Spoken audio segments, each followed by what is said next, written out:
Chapter 6. The Self and its Affiliations, continued. Having in the last paper considered the self and its affiliations from the within point of view, we may now with advantage study the same subject on its more external side. A certain school of psychologists, in trying to explain the total consciousness of an organism as the sum, in some sense, of the consciousnesses of its separate cells, are met with serious criticism, and themselves find a difficulty in the question of how the separate cell consciousnesses can possibly be fused in one consciousness, or how even we can conceive such a thing.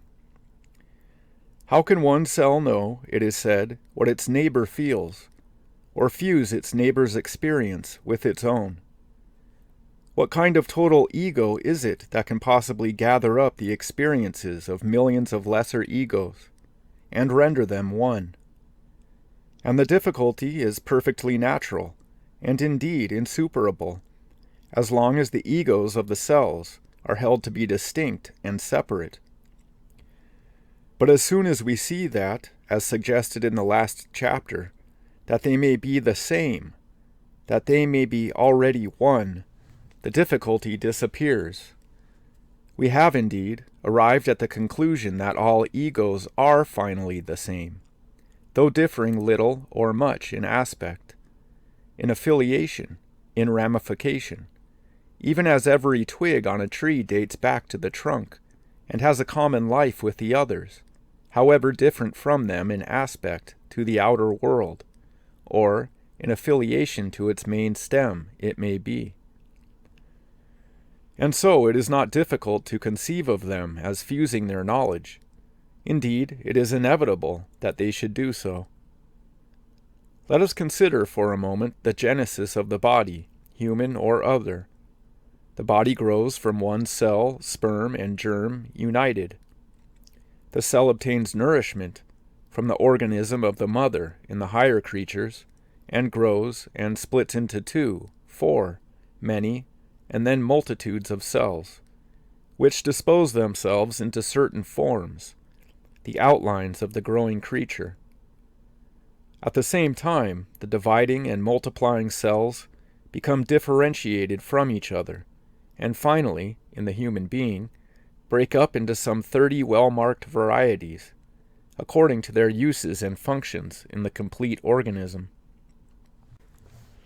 To make the meaning of this process clear, we must remember that we were compelled to think of the ego of that primitive cell as itself a unitary but enormously complex being, manifested at first in the lowest degree.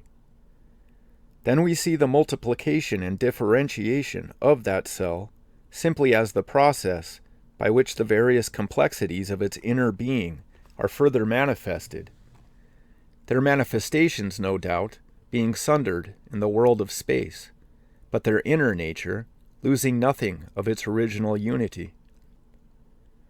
To proceed, the growing, multiplying, differentiating cells are all in touch and in relation with each other, but in time, by special nerve channels, themselves composed of cells, more special and closer relations are established. Groups are formed, which tend to act and to feel together. And again, in time, some of these groups unite and form larger groups, and so on up to the whole organism. As to the nerve channels, which represent at any rate the subtler and swifter and more specialized relations, though not by any means all the relations, they are of various kinds and structure, and are minutely distributed over the whole body. And the nerve centers and plexuses, which bring these relations to definite focus in a vast variety of ways, are also widely distributed, not only in the brain and an encephalon, but all down the spinal cord and in the trunk of the body, where they lie embedded among the organs. Such is the process of the growth of the body, and such, as we have seen, or very similar, is the growth of the mind. In fact, in the case of the latter, using the word thought to cover all affections of the mind, we have seen that a very primitive or elementary thought must first appear.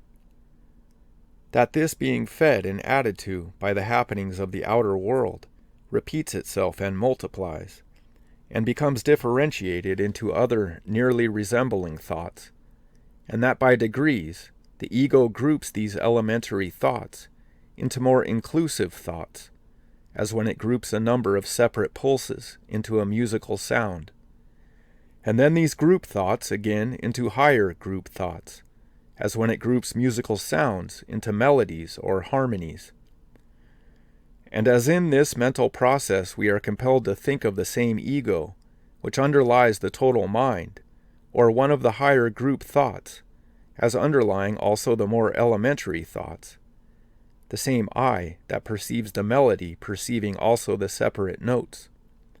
So we may seem justified in supposing, in the case of the bodily cells, that their myriad egos form what may be called a group soul, that they are in fact one and the same with the soul of the whole body.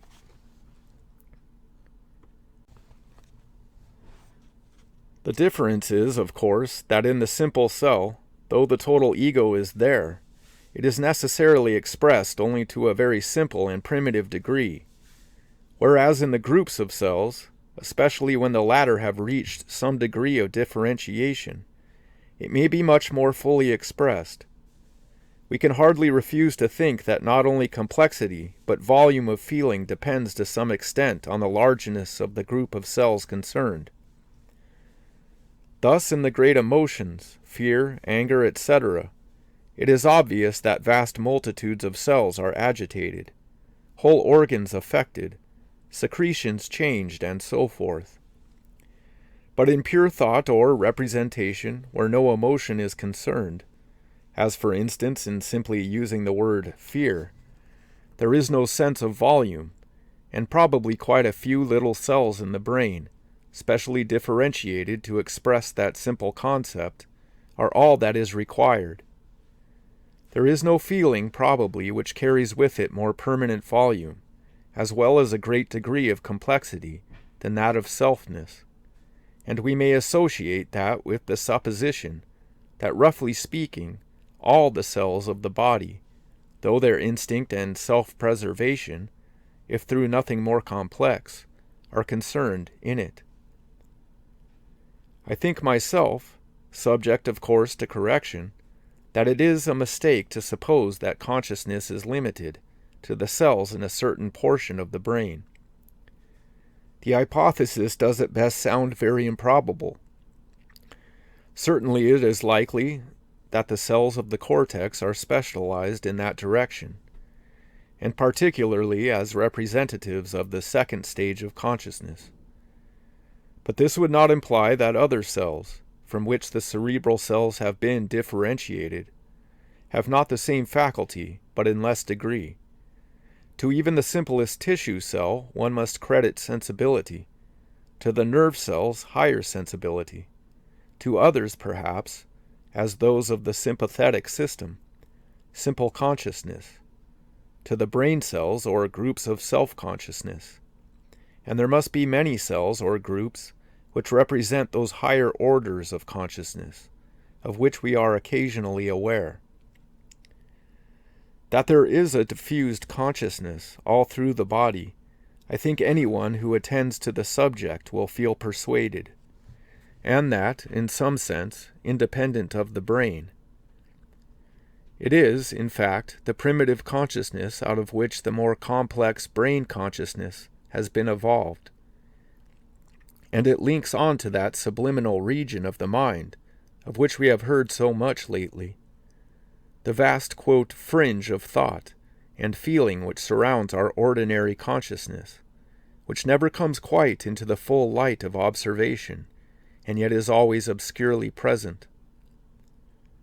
In these lights it does not seem difficult to think of the egos of the body cells as one with the total ego, which represents the fusion of their separate consciousnesses, one with it, though each less adequately manifested than the whole. And indeed I believe they love to feel this affiliation.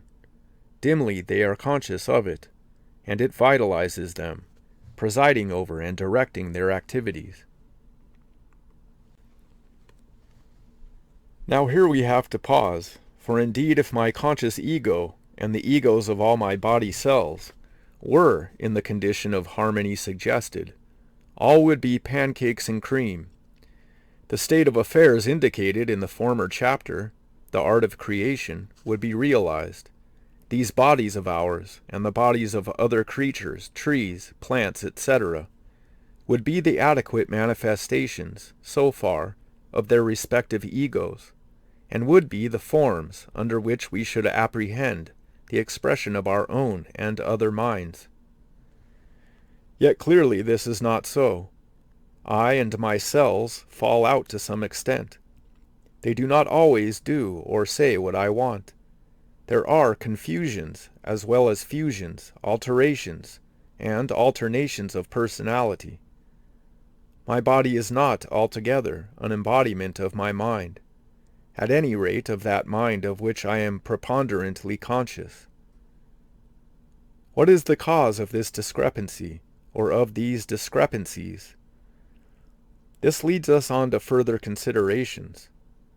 Exactly as a human body is a complex of cells descended and differentiated from a single pair, so is a human race a complex of bodies, which for our present purpose we may suppose has descended and differentiated from a single pair.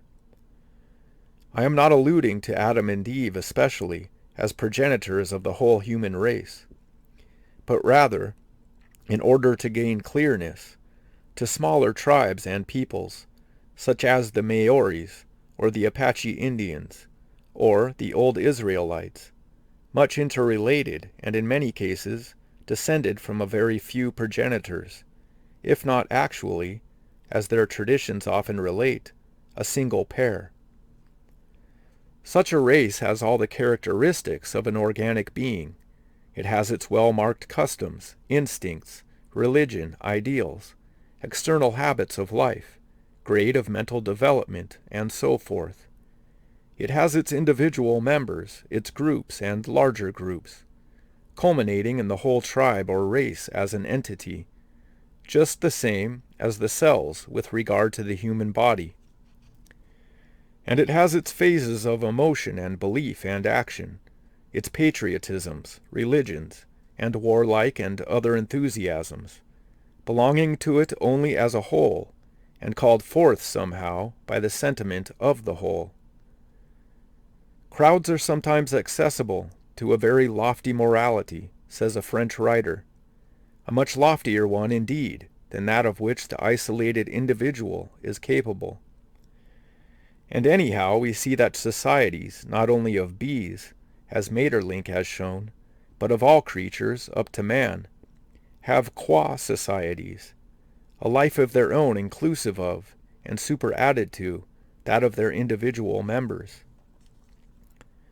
It is difficult, therefore, in view of all this, to refuse to credit an ego and a consciousness to a well-marked race or people or tribe. And of course this has often been done. While the cognate idea of the, quote, social organism has become a thing of common acceptance. Now if this ascription of an organic and conscious life to huge collections of human beings were merely an abstract affair, like Auguste Comte's humanity, or the Spencerian social organism, it would be, to say the least, a trifle dull and uninteresting. But the moment we realize that it means just the opposite, something very much alive indeed, and entangled in the very heart of our own natures, then it becomes absorbingly important. Not only do we recognize, when these huge crowd emotions come along, that immense unsuspected forces are working within us, but we see that at all times, in some mysterious way, the capacity of entering into the race consciousness is in us, and that daily and hourly this fact is molding and modifying our lives. Just the same as in every limb of my body, there lurks the capacity of being thrilled by the great emotions of my total ego. And this fact in its turn guides and molds the destinies and activities of my tiniest cells. To the more detailed consideration of this subject, and of the way in which the gods, the devils, and the great emotions represent our past in the race consciousness, I have given the next 4 chapters, so I will not dwell upon it here. We may here consider more in detail the mode of arrival of the individual ego on the scene, and his relation to the race life. How did I arrive as regards the race to which I belong? Why, the same protozoic cells, same in fundamental nature or ego, and same by sheer continuity of life, which were in Adam and Eve, have also produced me. Or to bring the matter within more definite compass, the same cells from which Abraham and his wife Sarah sprung, produced also Solomon and St. Paul. I select the Jews as an illustration, because they afford an instance of a very well-defined race, which, notwithstanding occasional lapses, kept itself very pure and unmixed, and as a consequence had the strictest customs and religious ideals, and the strongest national consciousness. That is to say, to put the matter more definitely still, the sex cells of Abraham and Sarah united to form a single cell, from which Isaac sprang. Every cell in Isaac's body was therefore a prolongation and fission growth from that single cell. Isaac in his turn uniting with Rebekah, his cousin, similarly produced Jacob, who again uniting with Leah, his cousin, produced Reuben, Simeon, and Judah, and so on. After endless ramifications in this tree of life, Solomon appeared, and again after more, St. Paul or Jesus. The conclusion is clear. Remembering the immortality of the cells and their continuity of life, with of course great differentiations and ramifications all down the centuries, we see that a tiny group of cells in Abraham's time, themselves related to each other, and probably differentiations of some one cell further back, lay beneath the whole development of the Jewish race through the centuries, and that this latter indeed might reasonably be looked upon as the exfoliation of a single ego, which through this long chain, in hundreds of thousands of lives affiliated to it, sought expression, and so far succeeded in finding it. Well might Jesus of Nazareth exclaim, "Before Abraham was, I am."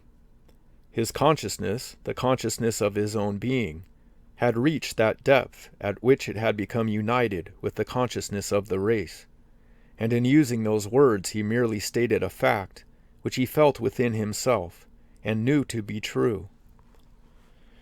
In this view we see and understand the enormous import and sacredness of sex, and its deep association with the religious and communal life of the race, a thing which the earlier and less mixed races understood instinctively, and appreciated much better than we do, but which, for reasons which may later appear, has been to a great degree lost in the modern societies and nations.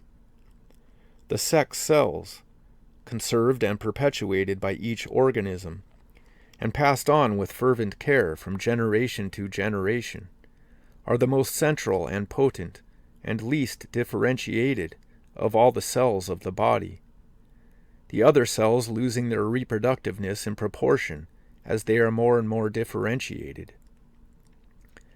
They are the most representative of the body and all its faculties, and within them lies the secret and heart of the race. The same ever-descendant cells, I say, which produce the first man of a race, produce the last man. But the last man is not therefore the same as the first man. The first man may be merely a living soul or psyche. The last may be a quickening spirit. The little primitive cell may grow and differentiate and grow, till that which was in it attains at last to manhood and deliverance. The descendant cells, by ever-renewed practice, generation after generation, in the expression of the ego within them, may attain more and more facility.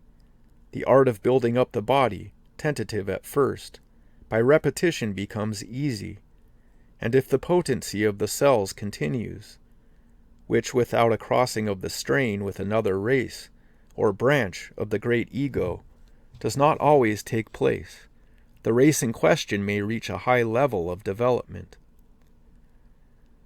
Thus when a man today, born of such and such parents, appears, his body in its early stages is rapidly and instinctively built up.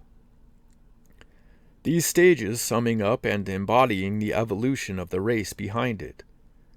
His ego is already affiliated to that of the race, and his unfoldment, so far, already prepared. His body, so far, represents a summation of an endless series of mental actions preceding his actual nativity, a ramifying thread of race life, here condensed. All the instincts, all the devices, all the mental and physical adjustments, by which during the centuries the ego obtained expression for its own nature and qualities, amid the outer conditions in which the race existed, are, together with that nature and those qualities, summed up and represented in his corporal organism. And within it the immense heritage of race memory is stored. The I, the ego, of his race, is not only present, manifesting itself in time and history, but an aspect, an affiliation of it is now, today, present and existent in that man, in his body. And this brings us back to that discord or discrepancy between the body and the conscious self, which started the subject of the last few pages. Is there reason for supposing a real discord between the ego of the race and the self-conscious individual who is affiliated with it? And is there in the body of the individual man really in some sense a seat of race consciousness, separate from his brain, or that part of it which is the seat of his ordinary mind? To take the last question first, we have already suggested that there is a consciousness belonging peculiarly to the body and its automatic nerve centers and ganglia, with all their instincts, habits, and organic functioning. Though these, partly from our inattention to them, appear as a rule dark and silent, and beyond the region of our voluntary observation or control, yet it is becoming more and more admitted that there is a sort of, quote, awareness of them. Science is less and less able to proceed without the conception of the subliminal mind, or the subjective, or the subconscious, or the fringe, which surrounds the ordinary consciousness. It is more and more seen that the emotions are forms of consciousness, accompanying the organic functions and secretions, and that all the processes of the body contribute their flow, great or small, to the life of the feelings, which again expresses itself in the life of the intellect. There are facts such as second sight, telepathy, and luminous sleep, which indicate states of consciousness existing when the ordinary brain is at rest. There are the facts of cosmic consciousness already alluded to, and lastly, there is a whole series of facts with which I shall deal in the next chapters, which seem to show that there is such a thing as a race consciousness associated with our bodily organization and accessible on occasions to our conscious minds. I do not doubt that the body and its organization are the scene and the seat of an extensive consciousness, of other orders of consciousness, which, though usually hidden from or unrecognized by us, are still really operating within and around our minds, and are directly accessible to them. But whatever consciousness may have its seat in the body, or the cerebellum, or the automatic portions of the brain, and however vast the summation and expression of experience and instinct these may represent, they still do not represent the total possible expression of the ego within. The body, at any rate in childhood, represents only the expression to which the race has attained so far. There are vast deeps of the unexpressed yet behind it, and a progressive power is needed to seek and search and devise and effect ever new advances of expression, however slight. This power is the conscious brain.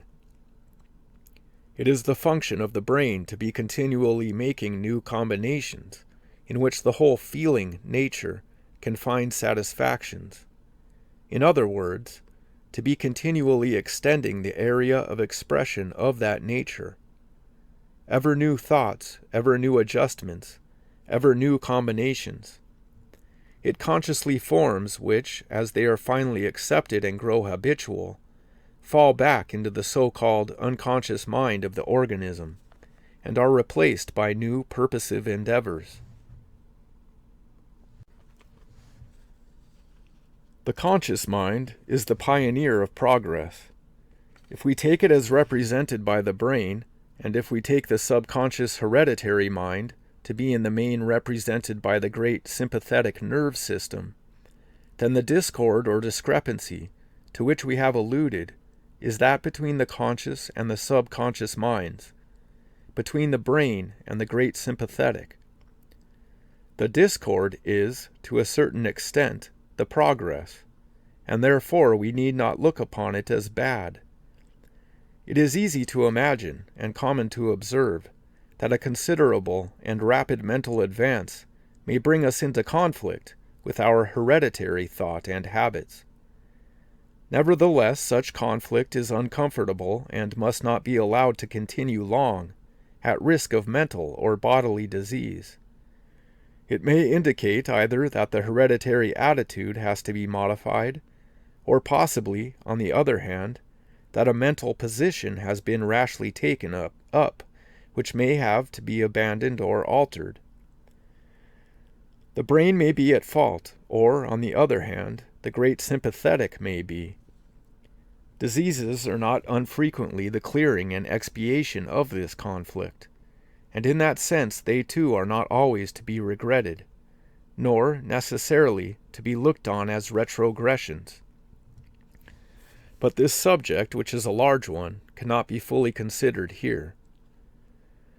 The conscious mind we may then regard as the latest outgrowth and expression of the unfolding ego, and in that sense it is very important. But to expect our bodies at every moment to transform themselves into expressions of its passing moods would be an absurd thing to do. It is only the advance guard, as it were, of a moving column, the bud on the branch, the crest on the wave. And it is easy to see that without the other, without the subconscious mind and the life of the body, without the great race mind behind it, and those other orders of consciousness to which it is affiliated, it is but a very poor thing, and of comparatively little scope and value. It is perhaps the fault of the modern brain or conscious mind that it has not perceived this. From the moment when the sense of self as a separate being evolved within primitive man and entered into distinct consciousness, from that moment an immense stimulus was given to the brain or the conscious mind to devise satisfactions and expressions for the individual self as apart from the race, and the enormous development of brain power and thought, all in the second stage of consciousness, during the period of civilization goes with this fact, on which indeed we may congratulate ourselves. But it has led to a fearful, and for the first time being, most sinister, divorce between the two parts of man's nature. Amid the clatter of self-interests and self-conscious brain activities, the presence and the functioning of other orders of mind within us have been discounted and disregarded, and cut off from the mass and communal life around him, from the race life behind, and the heaven life within. The little self-conscious man has become a puny creature indeed. We must in the future look to a restoration of the harmony between, roughly speaking, the mind and the body, the brain and the great sympathetic, the conscious and the subconscious man. Why, asked Mr. W. H. Hudson in his last nature story, why does the brightness of the mind so often dim that beautiful physical brightness which the wild animals have? The recovery of the organic consciousness, the realization of the transparency of the body and the splendor of its intuitions, is not an impossible feat. The Hindus and other Orientals have in these directions, partly by deliberate practice, come into touch with and command of regions whose existence the Western peoples hardly suspect.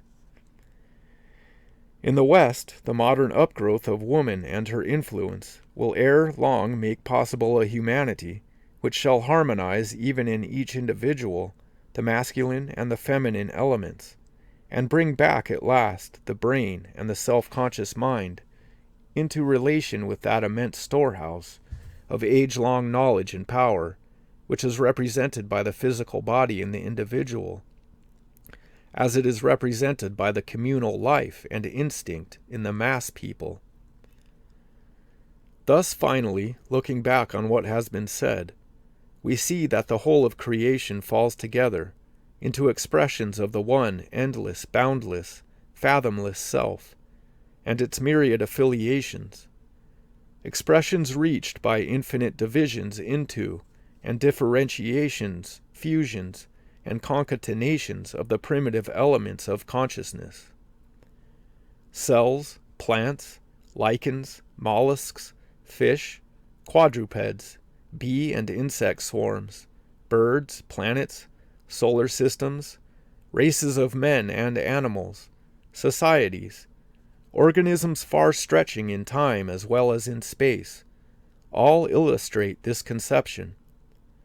The whole of creation is alive, but we now understand when we look at a man or a bee that we are not looking at a little separate being that is sprung, as it were, full-armed, out of the ground in the course of a few days or years, and whose actions and perceptions are rounded by that scope, but that we are looking at a being who stretches, through affiliation after affiliation, into the far backward and abysm of time, who through endless centuries has been seeking to express itself, nevertheless whose consciousness is here and now in its visible body, as well as in that age-long world life. The ego of the bee, we understand, is not a perishable thing of 6 or 7 weeks' duration, but is, in its essence, one with the spirit of the hive, whence comes the utter readiness of the bee to give its little body for the safety of the hive. The particular hive or colony of bees, again, is affiliated to the whole race of domestic bees, and this again to the further back race of wild bees. And when our little friend comes humming along the southern wall among the early blooms in the February morning, she brings, as we feel, a message not of the moment, but of things aeonian, slumbering deep in our hearts, as well as in hers.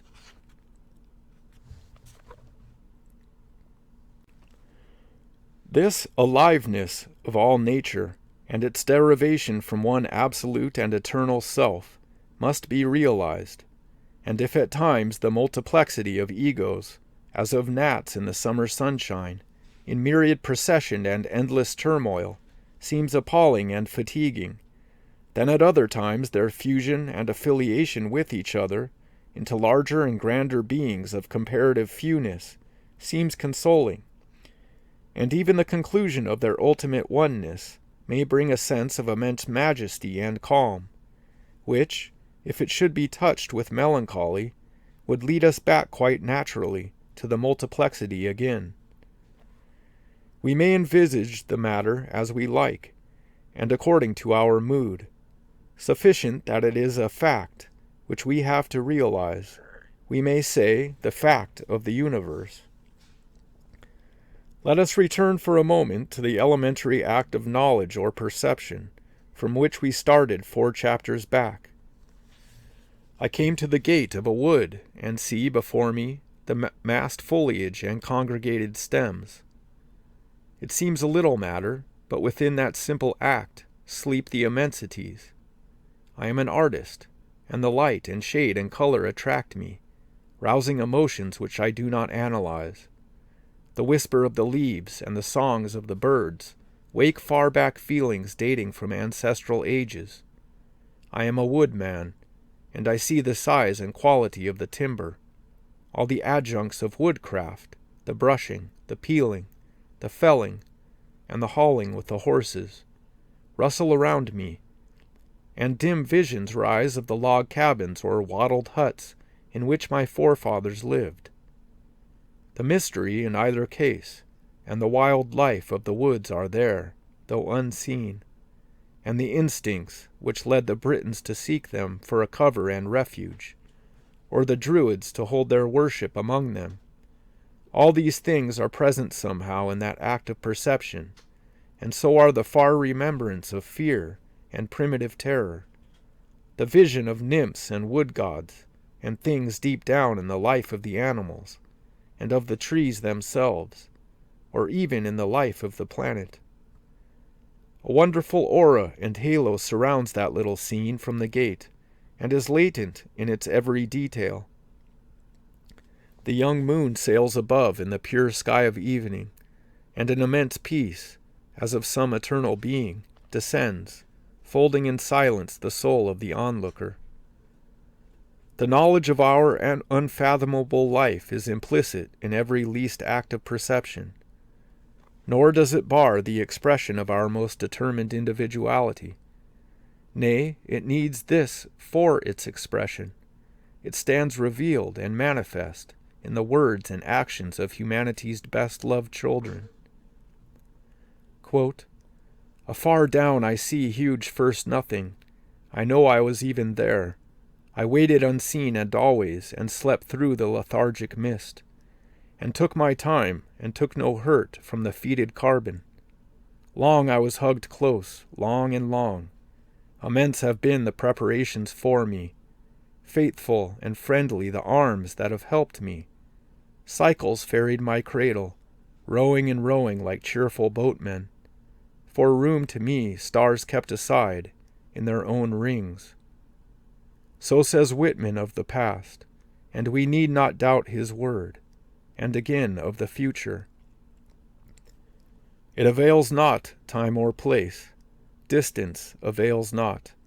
I am with you, men and women of a generation, or ever so many generations hence. And again, Jesus of Nazareth says, "Lo, I am with you always, even unto the end of the world."